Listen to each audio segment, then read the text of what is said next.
한 주 잘 보내셨습니까? 예, 주중에 명절이 있었죠. 예, 아마 그래서 연휴들 다들 보내고 그리고 다시 또 새롭게 또 우리에게 주어진 일상으로 돌아가서 한 주를 사셨으리라 생각됩니다.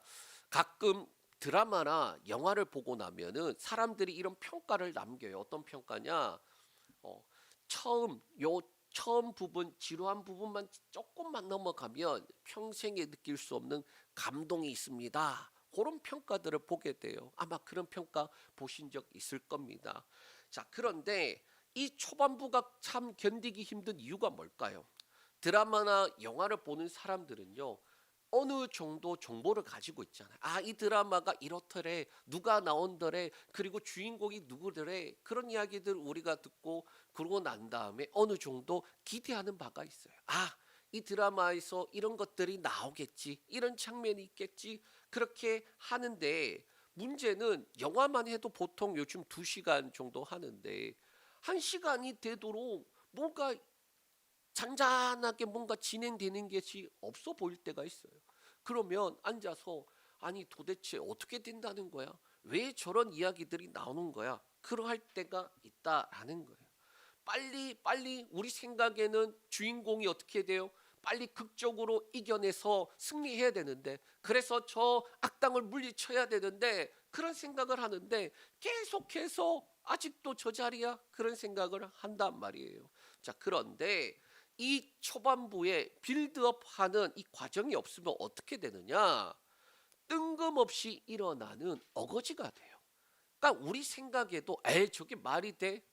아무리 드라마인데 아무리 영화인데 저게 말이 돼?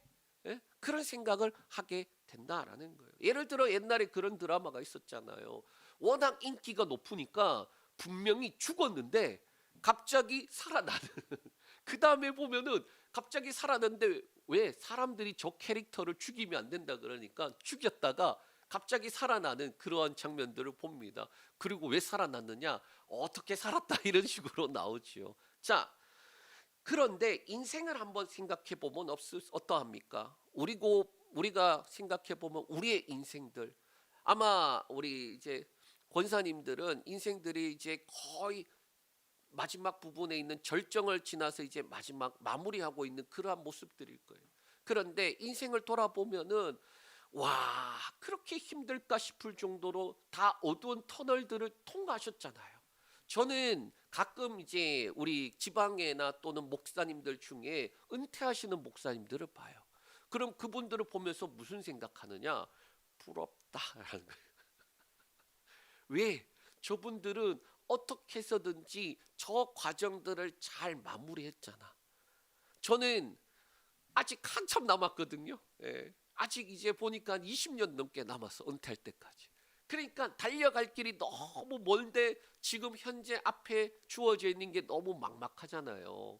그러니까 그 어르신들을 보면서 부럽다. 저분들은 어떻게 그래도 잘 마무리했잖아. 나는 은퇴까지 달려갈 수 있을까? 내 지금 코앞이 앞다리 갓다리 하는데 어떻게 하나? 그런 생각한단 말이죠. 그런데 문제는 이러한 과정들을 어느 누구나 다 겪고 이겨내고 그리고 그 자리에 서 있더라라는 거예요. 우리가 알고 있는 스포츠 스타나 배우들 그리고 유명한 사람들도 마찬가지예요.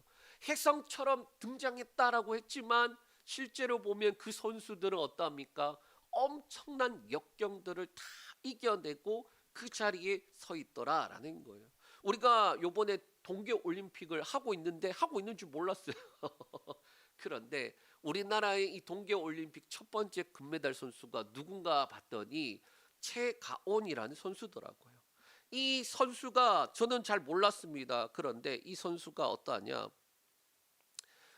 3차 시기까지 있는데 1차 시기 하다가 점프하다가 그 턱에 탁 걸리는 바람에 완전 꼬꾸라졌어요.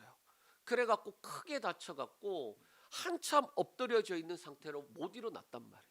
그리고 쩔떡쩔떡거리면서 나가게 돼요. 그때에 이 선수가 포기할까 싶어서 기권을 이렇게 합니다. 그런데 아버지한테 전화를 하죠. 아버지한테 전화하니까 아버지가 하는 말이 뭐냐? 포기만 하지 마라는 거예요. 걸을 수 없다고 그렇게 말하면서 하는데 아버지의 대답은 포기만 하지 마. 그냥 올림픽이니까 한번 주어져 있는 시도들 2차도 있고 3차도 있으니까 그렇게 하라는 거예요. 그리고 어떻게 됐습니까? 네, 1등을 해버렸어요. 금메달을 따버렸어요. 2차 시기 때도 점프를 했는데 엉덩방아 찍었거든요. 그 인터뷰를 보니까 이렇게 말하더라고요. 그때의 오른쪽 다리에 힘이 빠져갖고 그래서 착지하면서 힘이 빠져서 넘어졌다라는 거예요. 그러니까 움직일 수 있는 상태가 아닌데 그가 그 과정을 겪고 나니까 금메달을 땄다라는 거예요. 그런데 우리는 어떻습니까? 그 장면을 보면서 우와 1등이다 멋있다 대단하다. 그런데 시상식에서 눈물을 흘리는 그 선수의 눈물을 우리는 다 몰라요.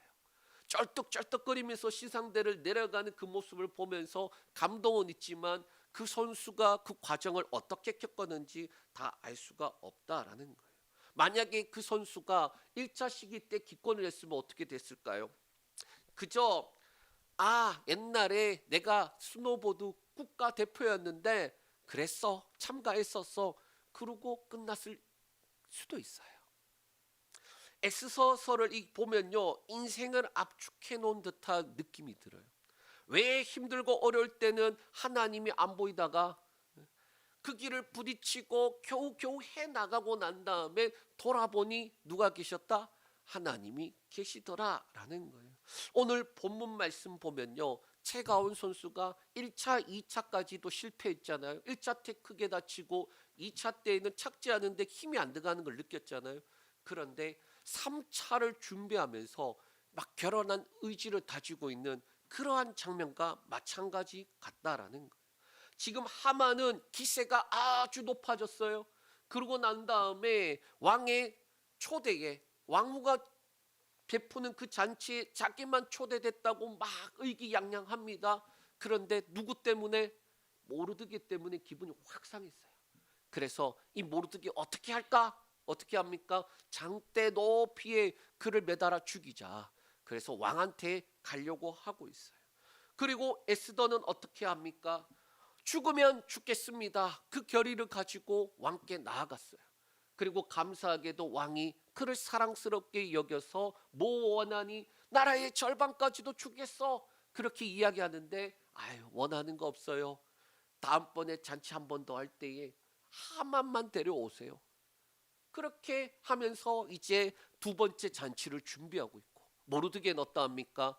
대궐 문안 앞에서 이제 어떻게 해야 하나 속으로 생각할 수 있었을 거예요. 하만이 죽이려고 저기 장대에 다네. 그럴 때 보면서 이제 나는 죽어야 되나.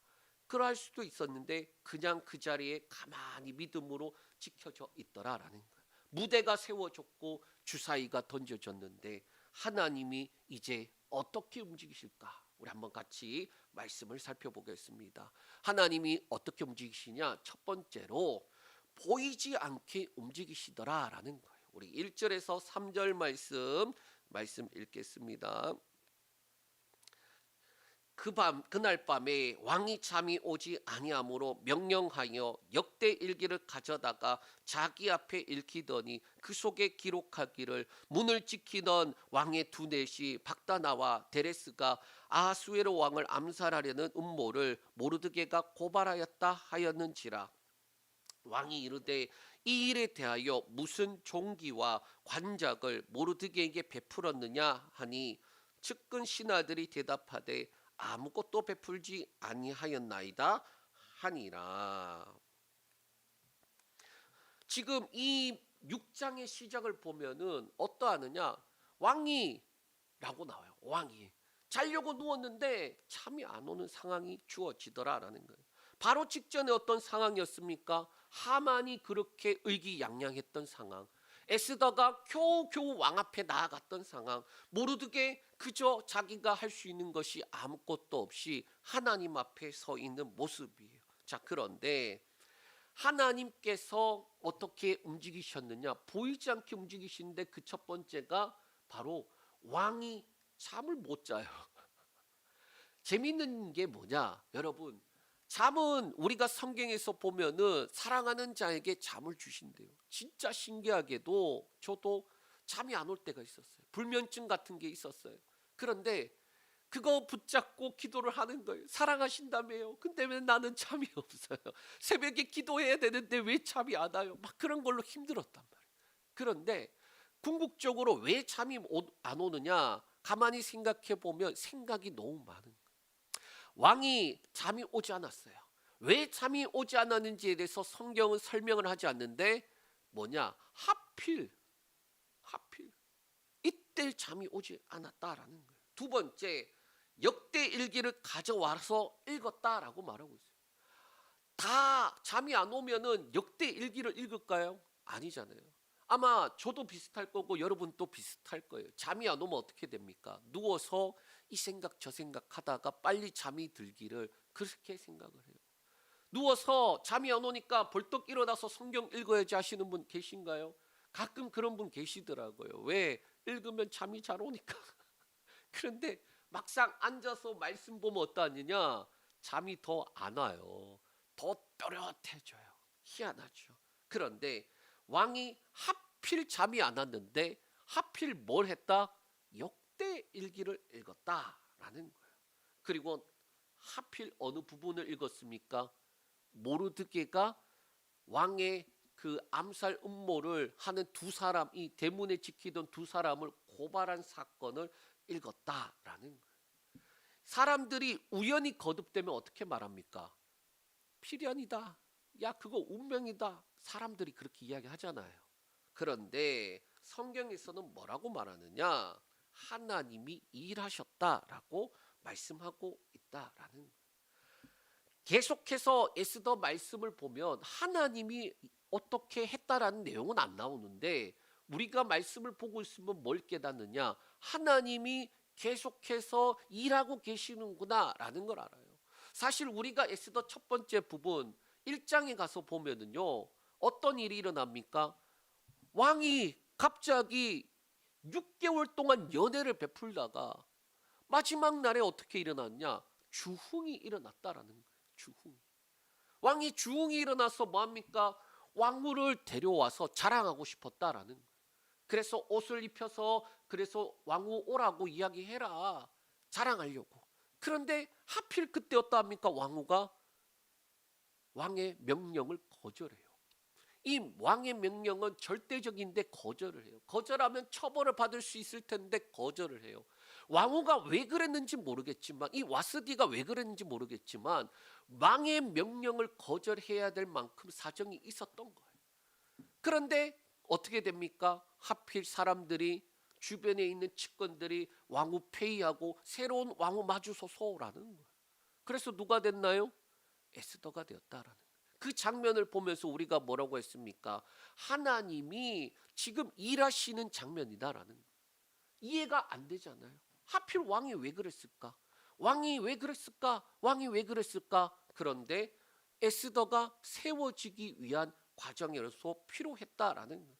지금 또 마찬가지. 모르드게를 세워가기 위해서 지금 어떠한 일이 일어납니까? 왕이 잠이 안 와요.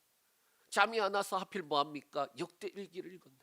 그런데 역대일기 한참 많은 것 중에 뭘 읽습니까? 하필 모르드게가 그를 구한 사건을 읽었네.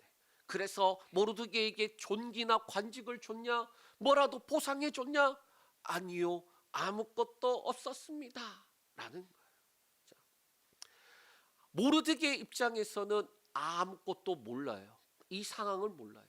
에스더 입장에서도 지금 당장 어떻게 될까 아무것도 모르는 상황입니다. 그런데 하나님이 일하고 계시더라라는 거예요.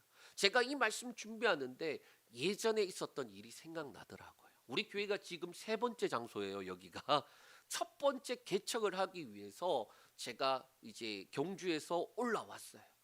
그리고 장소들을 찾아본다고 막 찾아보고 있는데 돈이 없었거든요. 그런데 감사하게도 나와서 시작을 하니까 어떤 일이 일어나느냐? 첫 번째, 제가 사역했던 교회에서 감사하게도 목회자 생활비가 필요할 테니 선교 헌금으로 작정하실 분들 작정하세요라고 그렇게 목사님이 해주셨어요.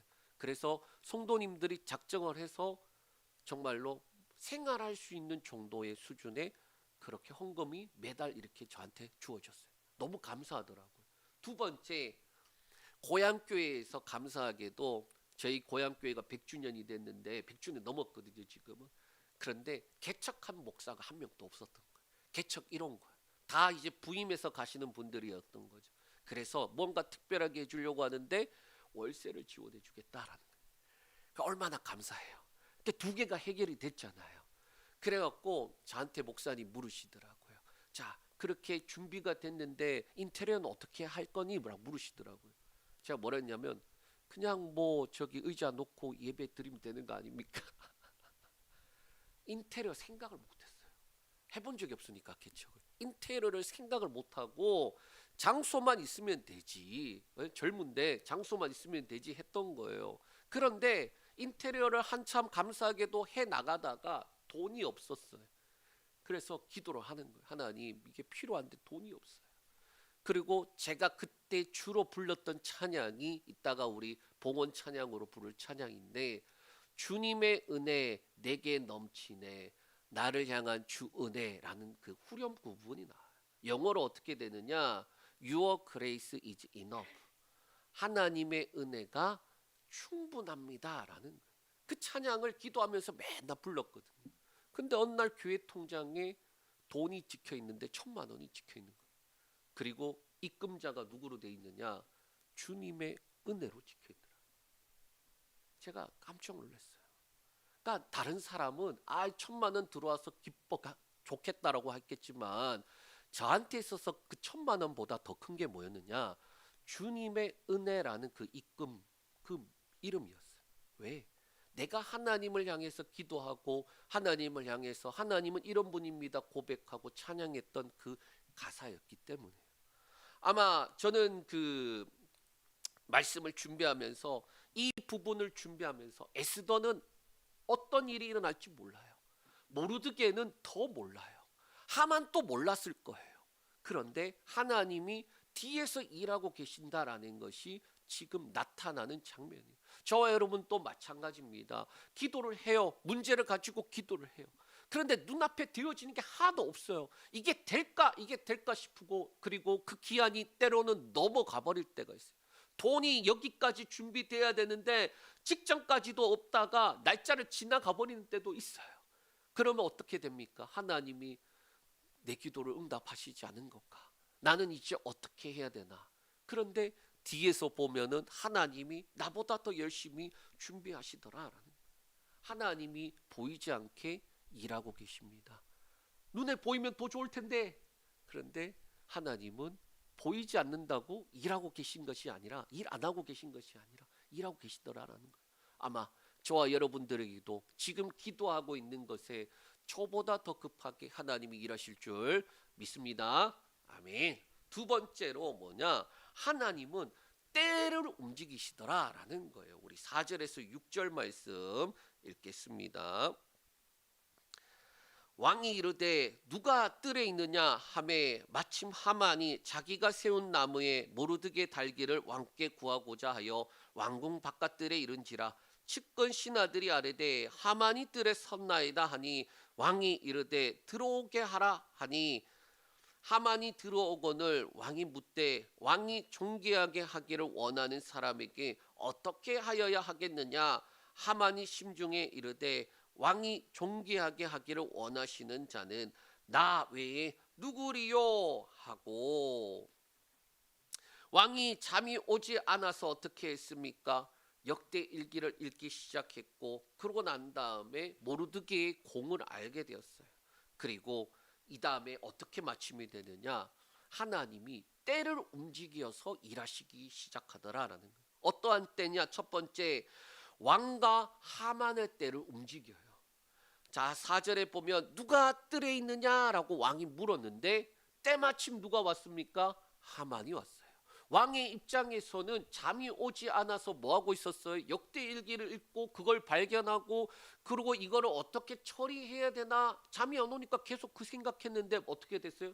날이 샌 거예요. 그래서 이걸 빨리 처리해야지 내 마음의 빚을 갚겠다 싶어서 바깥에 묻는 거예요. 바깥에 누가 있니? 그랬더니 때마침 누가 온 거예요? 하만이 왔어요.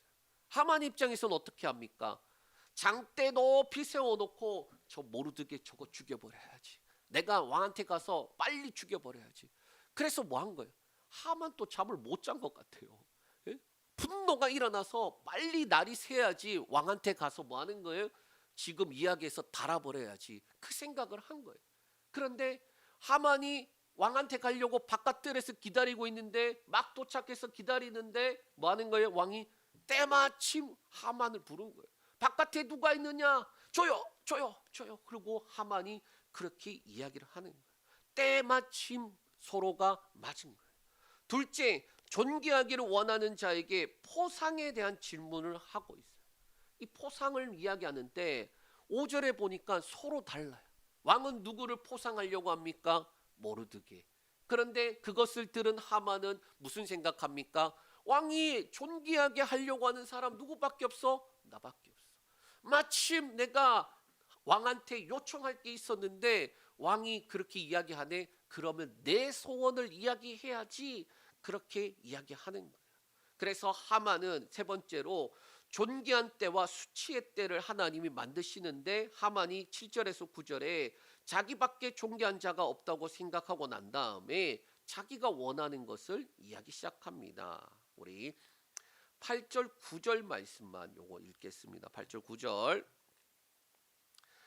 왕께서 입으시는 왕복과 왕께서 타시는 말과 머리에 쓰시는 왕관을 가져다가 그 왕복과 왕의 신하 중 가장 존귀한 자의 손에 맡겨서 왕이 존귀하게 하시기를 원하는 사람에게 옷을 입히고 말을 태워서 성중거리로 다니며 그 앞에서 반포하여 이르기를 왕이 존귀하게 하시기를 사람에게 이같이 할 것이니라 하라 하소서 하니라. 안 그래도 하만이 어떠합니까? 다른 신하들보다 높이 세워놨어요. 그래서 실질적으로 2인자인데 이 하만이 요구하는 게 뭡니까? 왕의 옷, 왕의 왕관, 왕이 타는 말, 그리고 왕이 쓰고 있는 것들 입고 사람들 앞에서 뭐 하고 싶은 거예요? 자랑하고 싶은 거예요. 단 하루만이라도 내가 왕이 되고 싶다. 그러니까 하만을 보면은 잘 봐야 되는 게 당장은 왕을 위하는 것 같지만 이런 사람이 어떻게 됩니까? 나중에 왕 죽이는데 가장 앞장설 사람인 거예요. 자기가 왕이 되고 싶다라는 거를 지금 어떻게 보면은 노골적으로 나타내는 거예요. 지금 당장은 내가 단 하루만이라도 왕이 되고 싶다라는 생각이었겠지만 이 사람 냅두면 어떻게 될까요? 나중에 왕을 죽이려고 하는데 앞장설 사람이에요. 자, 하만이 요구하는 거 실질적으로는 내가 단 하루만이라도 왕이 되고 싶다. 얼마나 좋을까? 그것을 이야기하는 거예요. 그런데 왕은 어떻게 합니까? 우리 10절에서 11절 말씀 읽겠습니다. 이에 왕이 하만에게 이르되 너는 내 말대로 속히 왕복과 말을 가져다가 대궐문에 앉은 유다 사람 모르드게에게 행하되 무릇 네가 말한 것에서 조금도 빠짐이 없게 하라. 하만이 왕복과 말을 가져다가 모르드게에게 옷을 입히고 말을 태워 성중 거리로 다니며 그 앞에서 반포하되 왕이 존귀하게 하시기를 원하시는 사람에게는 이같이 할 것이라 하니라. 이 10절에 그래 네 말대로 누구한테 하라? 유다 사람 모르드게에게 해라. 혼자 존귀한 때를 상상하고 있었던 이 하만이 어떻게 됩니까? 수치의 때로 떨어지는 거예요. 혼자 김칫국 열심히 마셨는데 먹으면 안 되는 물을 먹은 거예요. 모르드게를 어떻게 해서 못 죽여서 안달이었는데 어떻게 됐습니까? 자기가 지금 모르드게 앞에서 물러가라라고 선포하면서 끌고 다녀야 되는 그 일을 해야 했던 거예요. 모르드게는 어떻게 합니까? 아무것도 모르는데 갑자기 하만이 와서 뭐 하는 거예요? 야, 너 왕복 입어라. 입히고. 야, 너 왕관 써라. 너 왕이 타는 말 타. 그러고 난 다음에 앞에서 끌고 가면서 뭐 하는 거예요? 물러거라. 그러고 있는 거예요. 여러분, 하만이 왜 화가 났었습니까? 자기가 왕 다음에 2인자인데 다 무릎을 꿇고 절하는데 누구만 안 했어요? 모르드게만. 모르드게가 절하지도 않고 꿇지도 않은 것 때문에 화가 났는데 도리어 어떻게 됐습니까? 모르드게를 위해서, 모르드게는 왕이고 자기는 그의 쫄개가 되어서 그렇게 가게 되었다라는 거예요. 이게 분노보다 훨씬 더 부끄러운 수치로 나아가게 됩니다. 그리고 그것을 벗어날 수도 없어요. 왕명이니까. 그래서 11절에 하만이 모르드게에게 행하고 난 다음에 성중에서 다니면서 이렇게 말합니다. 왕이 존귀하게 하시기를 원하는 사람에게는 이같이 할 것이다. 자, 이 장면을 기점으로 이 하만이 어떻게 되느냐? 급격히 나락으로 떨어져요. 그리고 세 번째 하나님이 움직이시는데 뭐냐? 하나님이 방향을 움직이기 시작하시더라라는 거예요. 하나님이 보이지 않게 움직이시고 하나님이 때를 움직이시고 그리고 마지막에 뭐 움직이신다? 방향을 움직여요. 방향을. 우리 12절에서 13절 말씀 읽겠습니다. 모르드게는 다시 대궐문으로 돌아오고 하만은 번뇌하여 머리를 싸고 급히 집으로 돌아가서 자기가 당한 모든 일을 그의 아내 세레스와 모든 친구에게 말하며 그중 지혜로운 자와 그의 아내 세레스가 이르되 모르드게가 과연 유다 사람이면 유다 사람의 후손이면 당신이 그 앞에서 굴욕당하기를 시작하였으니 능히 그를 이기지 못하고 분명히 그 앞에 엎드려지리이다. 여기에 보면은 두 방향이 나와요. 첫 번째 방향은 뭐냐? 모르드게의 방향입니다. 모르드게의 방향은 어디로 바뀝니까? 왕이 존귀하게 하는 사람이 되어서 그래서 왕처럼 하루를 살다가 그러고 난 다음에 어디로 돌아가나요? 다시 대궐문으로 돌아가요. 자기가 있던 자리로 돌아가서 당장 내가 내일 죽게 될지라도 뭐 하는 거예요? 내게 맡겨주신 일을 감당하겠다라는 거예요. 당장 내가 지금 어떻게 될지 모르는 상황이 온다 할지라도 하나님이 나에게 맡겨주신 자리 또 내게 맡겨주신 이 자리를 벗어나지 않겠다라고 하면서 다시 대궐로 돌아가요. 자, 그런데 이 장면에서 특이한 점이 뭐냐? 하만이 그토록 원했던 왕처럼 살았던 그 하루를 모르드게는 전혀 상관이 없는 것처럼 보여요. 그리고 그저 그러한 일이 있었나라는 투로 자기 자리로 돌아갑니다. 그런데 하만이 어떻게 됩니까? 번뇌하고 머리를 싸고 집으로 급히 돌아가요. 모르드게는 다시 대궐로, 하만은 어떻게 됩니까? 어느 방향으로? 급히 머리 싸매면서 번뇌하면서 집으로 돌아가더라라는 거예요. 하만의 모습은 첫 번째로 번뇌하여라는 단어를 쓰는데 원어로 아벨이라는 단어예요. 슬퍼하다, 통곡하다라는 뜻이에요. 그러니까 그냥 단순하게 일이 잘 안 됐네 이게 아니라 지금 고통의 극에 처한 거예요. 그 고통이 어떤 그 고통입니까? 슬픔과 그리고 괴로움이 가장 끝으로 가는 거예요. 둘째는 머리를 싸고라는 단어인데 이 머리를 감싸는 행위는 고대 근동에서 극도의 슬픔과 수치를 나타내는 외적인 표현이에요. 머리를 감쌌다는 그 자체가 저 사람이 고통도 극에 달하고 동시에 자기를 감추고자 하는 그런 표현인 거예요. 셋째는 급히 집으로 돌아가서라고 말하고 있어요. 돌다, 서두르다라는 의미인데 수치스러운 상황을 벗어난 자기를 숨기려고 하는 그러한 조급함 심리가 들어있다라는 거예요. 자, 그런데 문제는 뭡니까? 그렇게 급하게 자기 집으로 돌아와서 또 사람들을 불러요. 자기 친구들, 자기 아내를 불러요. 여러분 기억하십니까? 이 모르드게가 왕이 그렇게 자기를 세워줬을 때에 사람들 불러다 놓고 자기 자랑 엄청 했거든요. 이 모르드게 때문에 너무 화가 났는데 사람들한테 자랑하면서 풀었거든요. 내가 이것도 가졌고 왕이 나한테 이것도 해줬고 막 그랬을 때에 그런데 저 모르드게 어떻게 할까 했더니 사람들이 뭐라고 했습니까? 그때는 장대 높이 달아갖고 저거 모르드게 달아버리게 왕한테 가서 이야기하소서 그러고 끝났단 말이에요. 그런데 요번엔 또 달라요. 그렇게 돌아와서 사람들한테 또 위로를 얻으려고 하는데 어떻게 됩니까? 아니 지금 돌아가는 상황을 보니까 어떻게 되느냐? 13절에 과연 모르드게가 유다 사람의 후손이면 당신이 그 앞에서 굴욕당하기를 시작했으니 능히 이기지 못하고 분명히 당신이 그 앞에서 엎드려지리이다. 근데 그 성경 말씀 자세히 보면은 앞에 뭐가 하나 붙었어요. 지혜로운 사람이, 그중 지혜로운 사람이라고.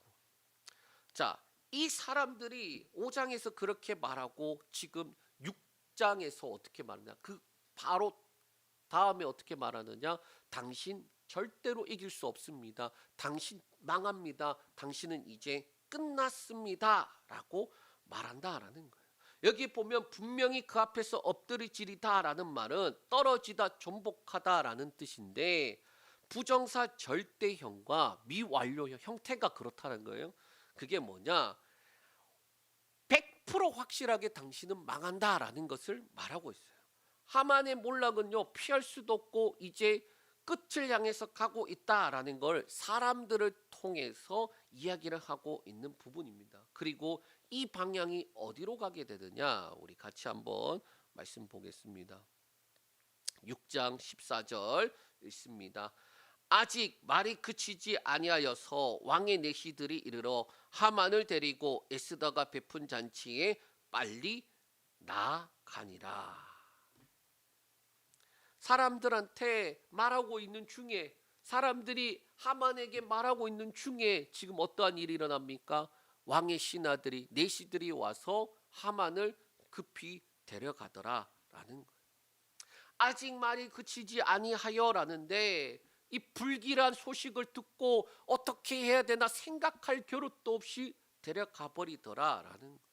여기서 소르르다, 당황하다라는 뜻은 하만의 의지와 상관이 없이 끌고 가다라는 의미예요. 친구들과 아내들이 이야기하는 말 다 듣지도 못했는데 그것을 정리해서 마음에 이제 내가 어떻게 해야 되지라는 대비도 못했는데 끌려가는 거예요. 역전은 아직 완성되지 않았지만 뭐 하는 겁니까? 하나님이 이미 움직이셔서 그들의 방향을 이끌어 가고 있더라라는 거예요. 말씀을 정리합니다. 에스더에게는 아주 긴장되고 자신의 마지막 날처럼 될 수 있는 하루였어요. 그 밤을 보내었고 이제 두 번째 잔치를 준비하고 결전을 준비하고 있고 모르드게는 대궐 문 앞을 여전히 지키면서 흔들리지 않고 서 있어요. 하만은 분명 집을 나설 때만 해도 살기등등했는데 돌아오는 과정에서 급격히 이미 무너져 버렸어요.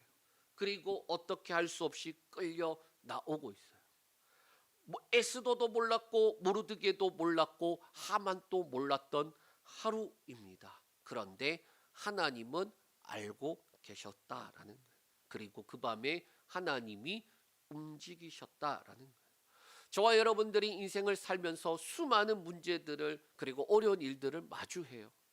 기도했는데 여전히 바뀌는 게 없어 보이는 때, 문제를 해결해야 하는데 해결할 능력도 없고 그리고 그 해결할 시간이 지나가 버리는 그러한 모습들을 봅니다. 그래도 하나님이 기도를 하면은 그 시간 전에 해결해 줬는데 이제는 지나가 버려요. 어떻게 해야 되나? 그래서 마치 6장처럼 느껴질 때가 있었습니다. 아직 문제가 남아있는 상황인데 아직 해결할 것들은 산더미 같은데 그런데 하나님은 일하시지 않는 것처럼 보일 때, 그런데 보이지 않을 뿐이지만 뭐하고 계셨어요? 하나님이 움직이고 계셨고 하나님이 방향을 틀어서 꺾어버렸어요. 모르드게는 존귀한 방향으로, 하만은 수치와 멸망의 방향으로 꺾어버렸어요. 한참 코로나 중에 이제 교회 장소를 재계약해야 되는 때가 왔어요. 그러니까 아까 말했던 주님의 은혜, 그게 한 3년 쌓여 있었고 그 3년 동안에 잘 안 되더라고요. 잘 못했어요. 그리고 코로나도 와버렸어요 그때. 근데 감사한 거는 교회는 어떻게 이어가고 있는데 3년이 딱 끝나는데 그 임대인이 뭐라고 하시느냐, 재계약할 때가 왔는데 요번에는 이만큼 달라는 거예요. 그 이만큼이 꽤 컸어요. 그러니까 저는 몰랐는데 보통 그 부동산 재계약할 때 얼마 이상 그 상한선이 있는데 그거에 한 훌쩍 뛰어버려서 한 20% 정도 높여 달라는 것 같았어요. 그 제가 그 금액을 도저히 할 수가 없는 이유가 3년 동안 고향교회에서 그 월세를 지원해 줬으니까 버텼지.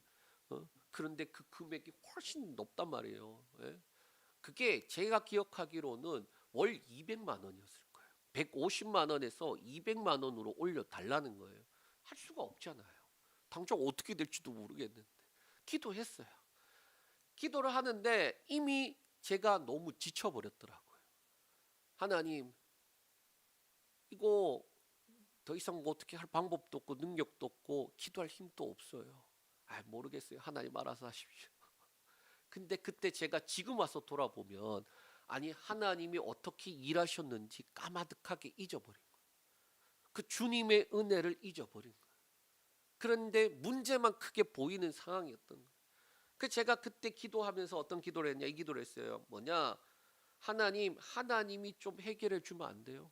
나는 맨날 전전긍긍하고 하나님 이거 어떻게 해야 되나 그런 조리는 거 싫다고, 이제는 알아서 하십시오 하고, 그리고 부동산 전화하고 그 다음에 어디 매물 있습니까 확인하고 찾고 있는데 부동산에서 어느 날 전화가 온 거예요. 그래서 아 저기 뭐야 저희 부동산 여기 있으니까 한번 들리십시오 그러더라고요. 그러면서 목사님이시죠 그러더라고요. 그래서 어떻게 아셨어요 그랬더니 저도 교회 다니고 있습니다. 그래서 내일 꼭 오세요 그러더라고요. 그래 갔어요. 그분이 잘 상담해주고 제가 원하는 것들을 이야기하니까 알아서 다 해주고 그리고 두 번째 장소로 이사를 갔어요. 예. 그때 제가 얼마나 편했냐면 이제까지는 내가 막 움직였어야 되는데 전화가 알아서 오지. 아, 제가 힘이 없어서 뭐 이런 거 필요해요 그랬더니 알아서 찾아서 막 빨빨빨빨거리면서 찾으시더라고요. 그러고서 찾아서 주지, 여기 가면 된다고. 가서 보니까 제가 찾아봤던 데 중 하나인 거예요. 마침 그래요 여기로 합시다. 그리고 진행 다 하고 눈 감고 떴더니 이사가 되어 있더라고요. 자, 뭘 이야기하고 싶냐 하면요, 제가 깨달은 게 내가 전전긍긍하는 것보다 하나님이 훨씬 더 급하고 빠르게 움직이고 계시더라라는 거예요. 제가 그때 너무 감사했던 게 나는 하나님 이 정도밖에 부족한 존재인데 능력도 참 부족한데 그렇게 건강하게 세워갈 거라고 생각했는데 뜻대로 되지 않아서 참 많이 꺾여 있는데 하나님은 혹시나 이거 포기하면 어떡하나 저놈 저거 일 안 된다고 포기하면 어떡하나. 하나님이 오히려 전전긍긍하시면서 적극적으로 움직이시더라라는 거예요. 그런데 내 눈에만 안 보였던 것뿐. 예. 여러분들 눈에나 내 눈에나 안 보이니까 하나님이 뭐 하는 거예요? 안 계신 것처럼 그렇게 생각할 뿐이다라는 거예요. 아마도 에스더도 모르드게도 몰랐을 거예요. 하만이 무너져 가고 있는 걸 몰랐을 거예요. 그저 긴 밤을 겨우 지새우고 눈을 떴는데 하만이 급격히 무너지고 그리고 하망이 멸망의 방향으로 들어섰다는 것을 모르는 거예요. 그런데 하나님이 그 밤에 움직이시고 그 밤에 하나님의 때를 만드시고 그 밤에 방향을 이끌어 가시더라라는 거예요. 그 하나님이 어떤 분이냐? 신실하신 분이기 때문입니다. 이 은혜를 누리는 저와 여러분들 되시길 축복합니다.